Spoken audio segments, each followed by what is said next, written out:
Now then, how are we doing? I just wanted to do a quick one today on why I don't always think that it's necessarily important to go by weight, and where there's some clients that I wouldn't even have weighing themselves. I'm one of these, but that's why I want to go over it. So, sometimes, and I'm not saying this is with everyone, but weighing yourself each week can be a real negative on your performance, on every aspect of it, on your journey to losing weight, on your journey to building muscle, everything. So the time when it is like that is if you obsess over the scales. You might have done diets in the past where you've lost, let's say, £5 a week, and you've kept losing this, it's fallen off. You've starved yourself in this. So if any company who are listening to this as well, celebrate that amount of loss after the first few weeks of dieting, because obviously that is water weight, then they don't know what they're talking about. It's not safe to lose weight at that rate. There's certain times when that might come off like that, and that's if you are very, very seriously morbidly obese, and it will come off quicker, of course it will. But 9 times out of 10 with diets, you shouldn't be losing that amount. Now, say a client has done that on a past diet, and then they come to me, and I'm setting them a diet where it's much more sustainable, the performance is up in the gym, the calories are relatively high, or wherever they need to be. And they come back to me in the weigh and they say, Chris, I've only lost £1 this week, I've worked so hard. And this will be 3 weeks into a diet, and I'll be like, what's your problem with that? Why is that a bad thing? And that is because they're comparing it to this time that they lost X amount of weight with this certain company or this certain diet. And this is a massive, massive bugbear of mine, because that is not how I will do it. So anyone who's thinking of signing up with me for diet plans, coaching, do not think for 1 minute I will ever advocate a quick fix diet. I am not a knucklehead, and I do not do things like this. So do not think for 1 minute if you come to me that it's going to be a fast track to success. We're going to be a stone down in 2 weeks. I don't do things like that.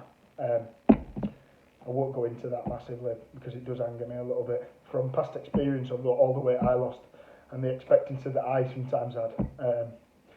It's not needed to be. So you've got to work it out. If you're dropping even £1 a week for 52 weeks a year, that's £52 in a year. How different do you think you're going to look with £52 if you have that to lose? So it's not necessarily important. Now, on the flip side to that, so let me just finish that bit off. I would advise that this is why I go by checking photos, because I think it's pretty obvious month to month if someone looks different on a check-in photo. So I'm not necessarily saying bin the scales, but go by the check-in photo more than the scales. Because another thing that can affect it, for women that time of the month, they can be a couple of pounds heavier, and then all of a sudden that week's wasted. So then they think, oh fuck it, I've tried so hard this week, and then that's totally wasted. So I'm not going to bother this week. So little things like that. You might have had a heavier meal the night before. You might be a little bit bloated.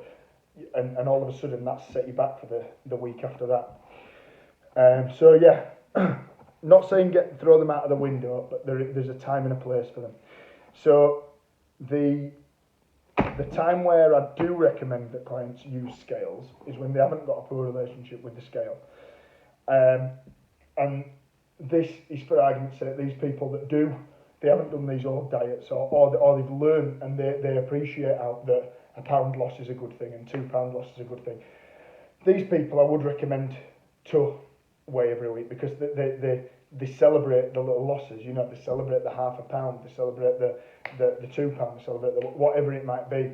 And these people, I don't think it's unhealthy to stand on the scales each week, which, to be honest with you, is the majority of my clients, because I do drill it into them at the early stages that how important it is that we do this in small increments and not just starve you and lose a load of water and try to look smart like these other companies.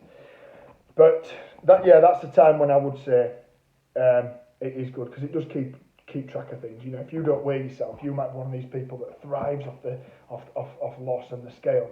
So if you don't weigh yourself for 4 weeks and then what you're thinking is when you each week is, I can get away with that a little bit because I'm not weighing for 4 weeks, you know.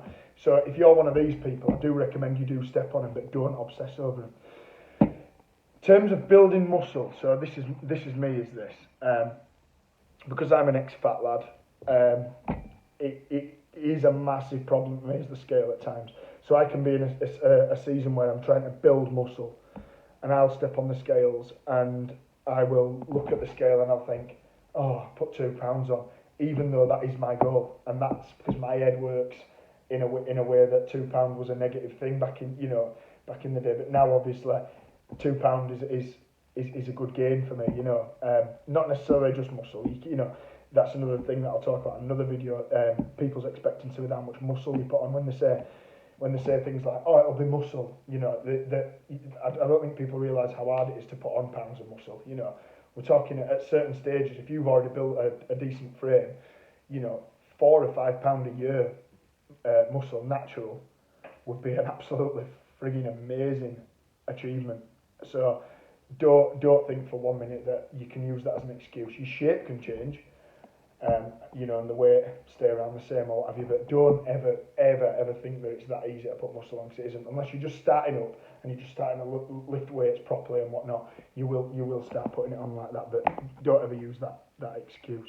But yeah, in terms of muscle building, so that's why I threw it out of the window. I haven't weighed myself for a month, and I don't plan on weighing myself because I will just go by the mirror or what people are saying. You know, if people say, bloody hell, you're looking big, you know, I know that we're going in the right direction, unless they're on about the midsection, which again, as an ex fat lad, is easy to take. You know, I can get called big lad in the street, and obviously they're on about, you know, shoulders, size, whatever it might be, but straight away and you're already thinking, oh, why do I look a little bit fat today? You know, and all this, it's all the mental game. So that's where I work with my clients. I try drill as many mental barriers out of the way as I can, and the scales can definitely be one.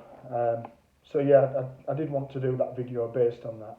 Another flip side to that, sorry, with the muscle building one, and another reason why I wouldn't obsess with the scales. So there's some lads that just obsess with putting on weight, and it could be any weight, you know, it could be fat, it could be muscle, and they obsess, and all they're bothered about is getting the scales up, and this is another unhealthy thing with the scales, because half of the time when you're chasing the scale weight like that, you're just getting fat. You're putting the calories up, and you're thinking, blooming heck, I've only put half a pound on this week, or I've stayed saying, right, let's bump the calories up, and the composition might look completely different. You know, they could do a photo and they might look absolutely shit, you know, shitter than the week before, and all of a sudden they're putting the calories up, then the week after they look shitter again, and they're chasing that scale weight when it's not really relevant. So yeah, I do think 9 times out of 10 I will always get my clients to send me check-in photos. If they're not comfortable to do that, we will go by weight and measurements, but my preferred method is definitely check-ins through pictures, and if they do have an unhealthy relationship with the scale, I will tell them to stop weighing themselves and just send me the picture. I hope that helps. Cheers.